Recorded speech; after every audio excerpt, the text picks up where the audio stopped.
Hi hello namaste నేను Leela and welcome to my channel Leela Karapreddy. So నేనైతే ఒక ఎక్వేరియం తీసుకున్నామండి. నా బాధ పడలేక మా ఆయన అయితే కొనిచ్చారనమాట. ఇది ఒక 1.5 ఫీట్ ఎక్వేరియం.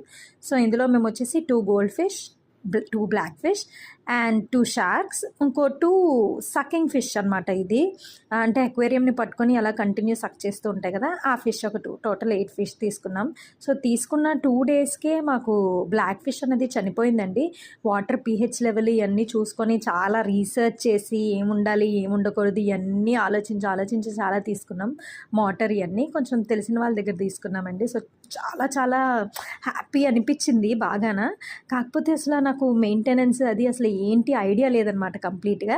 సో ఎవరైనా ఏమైనా కొన్ని సజెషన్స్ ఇస్తారేమో అని చెప్పి నేను వీడియో పోస్ట్ చేస్తున్నాను. ఇలాంటి ఇంకా కొన్ని వీడియోస్ కోసం do like, share and subscribe to my channel. And ఆ బ్లాక్ ఫిష్ ఎందుకు చనిపోయిందో మీకు తెలిస్తే నాకు కమెంట్ చేయండి.